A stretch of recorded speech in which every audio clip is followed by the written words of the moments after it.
Ibu Bapak, saudara-saudara yang saya kasihi dimanapun Anda berada, saya sampaikan selamat hari Minggu dan salam sehat untuk kita semuanya. Inilah hari yang dijadikan Tuhan, marilah kita bersorak-sorai karenanya. Ya Tuhan, berikanlah keselamatan, berikanlah kami juga kemujuran. Itulah doa kita dan semoga Tuhan menyertai kita sampai hari ini. Kita sehat, selamat, dan dapat rezeki untuk keperluan dan kebutuhan hidup kita. Saudaraku yang kekasih, mari kita dengar firman Tuhan yang diperuntukkan untuk hari ini, Minggu tanggal 15 November 2020, Minggu ke-23 sesudah Trinitatis. Tertulis dalam kitab Nabi Yeremia pasal 29 ayat yang pertama hingga yang ketujuh, demikian bunyinya. Beginilah bunyi surat yang dikirim oleh Nabi Yeremia dari Yerusalem kepada tua-tua di antara orang buangan, kepada imam-imam, kepada nabi-nabi, dan kepada seluruh rakyat yang telah diangkut ke dalam pembuangan oleh Nebukadnezar dari Yerusalem ke Babel. Itu terjadi sesudah Raja Yehonya beserta ibu suri, pegawai-pegawai istana, pemuka-pemuka Yehuda dan Yerusalem, tukang dan pandai besi telah keluar dari Yerusalem. Surat itu dikirim dengan perantaraan Elasa bin Safan dan Gemaria bin Hilkia yang diutus oleh Sedekia, Raja Yehuda, ke Babel kepada Nebukadnezar, Raja Babel. Bunyinya, beginilah firman Tuhan semesta alam, Allah Israel, kepada semua orang buangan yang diangkut ke dalam pembuangan dari Yerusalem ke Babel. Dirikanlah rumah untuk kamu diami, buatlah kebun untuk kamu nikmati hasilnya.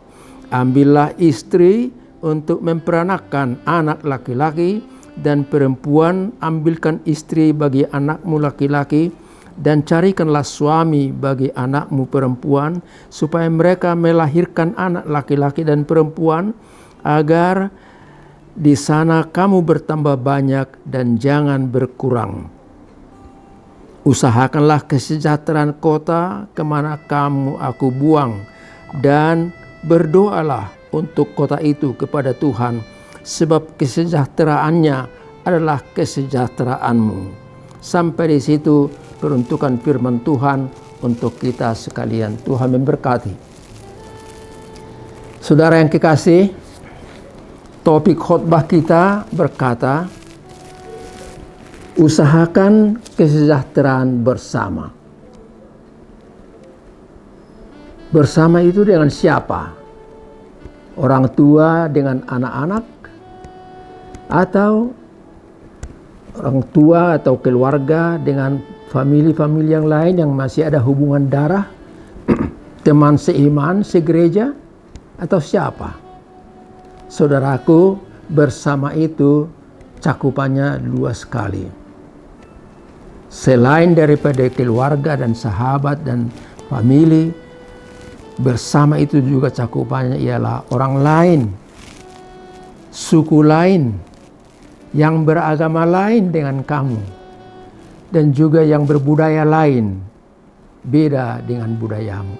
Usahakanlah kesejahteraan untuk mereka juga. Saudara, untuk lebih jelasnya menjawab penjelasan tentang kesejahteraan tadi, kita lihat sebentar sejarah dari firman Tuhan yang kita dengar barusan. Saya jelaskan dengan ringkas. Tahun 597, Yuda dan kota Yerusalem ditawan oleh Raja Nebukadnezar dari Babel. Raja Yehonya atau Yoyakin bersama dengan istrinya dan juga masyarakat angkatan muda yang masih kuat dan punya keterampilan untuk bertani, membangun perumahan, bercocok tanam, juga ikut diangkut ke Babel. Tapi bukan hanya itu. para imam-imam, penetua-penetua, pemimpin-pemimpin suku juga ikut ditawan ke sana. Tentu mereka sangat sedih karena terpisah dari kampung halaman, dari ibadah yang sudah biasa mereka lakukan. Selanjutnya, Babel mengangkat Raja Sedekia di Yerusalem.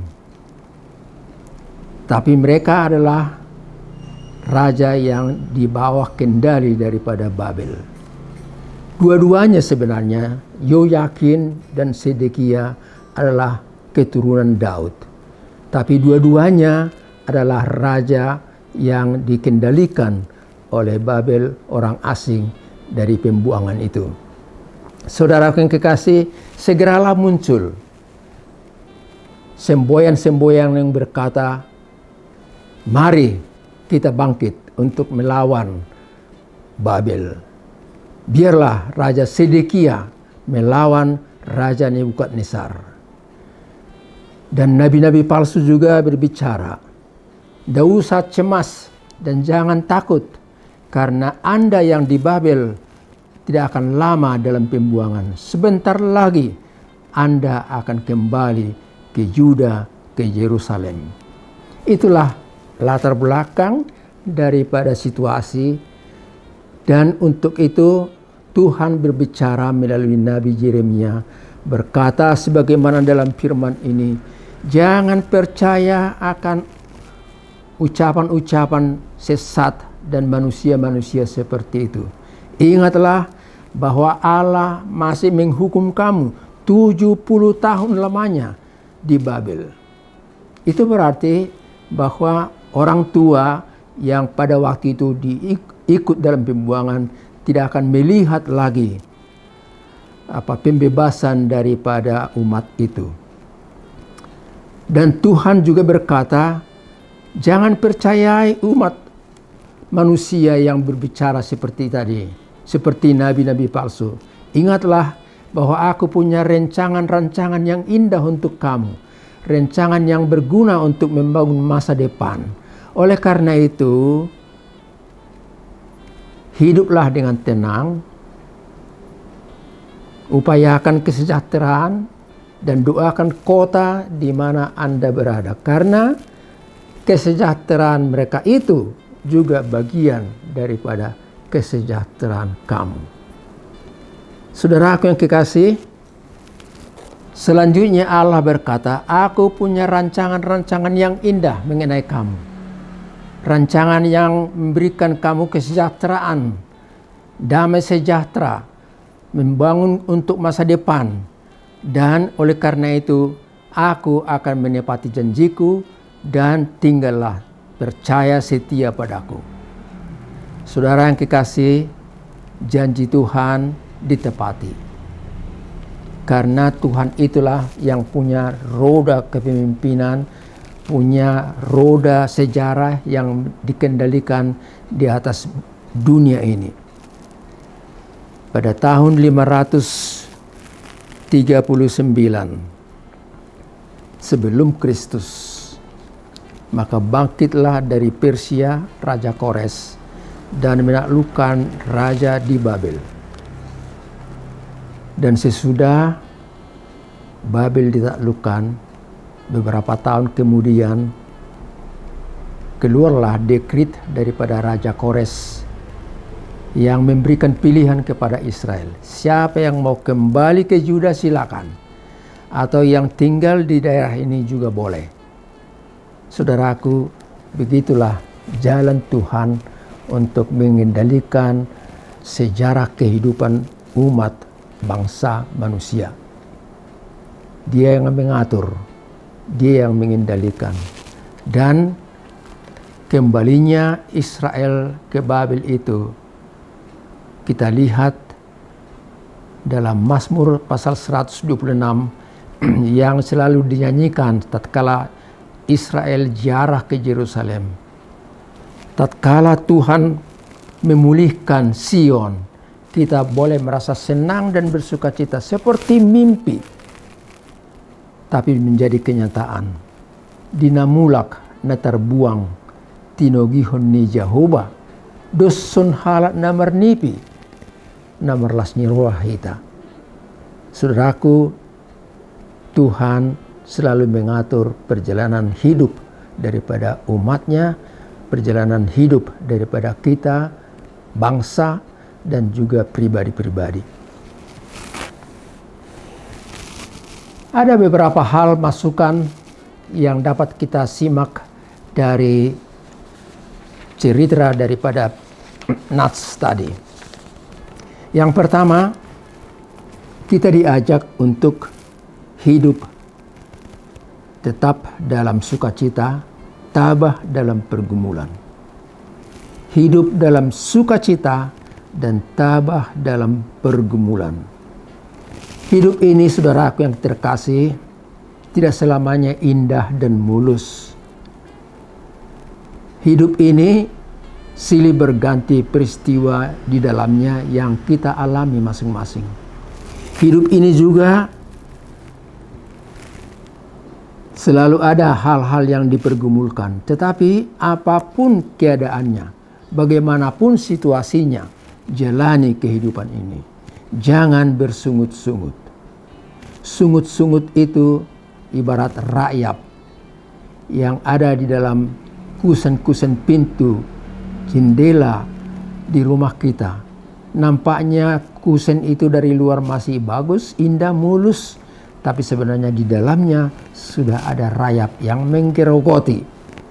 Dan satu ketika kusen kayu itu akan lapuk, runtuh, dan jatuh. Demikianlah juga hidup ini.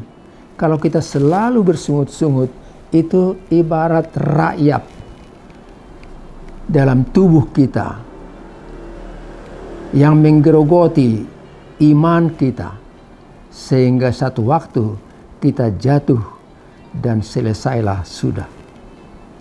Jalani hidup ini. Saya kadang-kadang melihat, belajar daripada orang-orang yang biasa, yang pendidikannya biasa-biasa saja, kadang-kadang lebih gampang untuk memahami arti hidup dibanding dengan orang-orang yang lain yang sudah berjasa ataupun berpendidikan indah.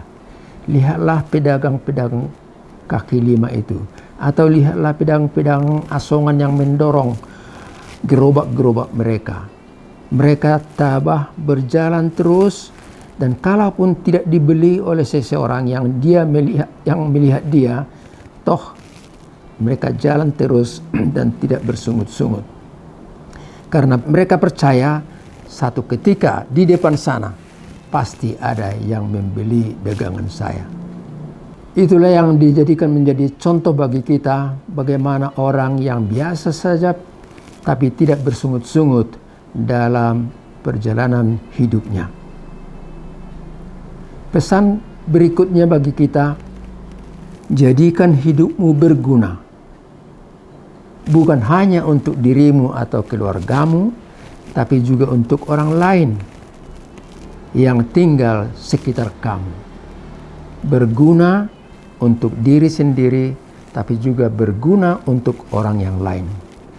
Itu dipesankan kepada kita melalui firman tadi, karena Israel dalam pembuangan itu diingatkan oleh Tuhan dan dikuatkan imannya untuk jangan melakukan pemberontakan, jangan melakukan keonaran atau keributan, tapi hiduplah, bekerjalah dengan baik supaya kamu selamat, dan juga keselamatan itu memberikan kamu kesejahteraan, dan kesejahteraan itu dengan doamu, maka itu juga menjadi kesejahteraan daripada orang lain, bangsa yang lain.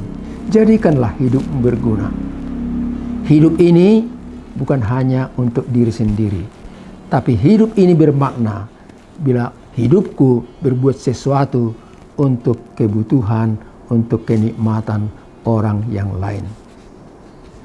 Saudara yang kekasih,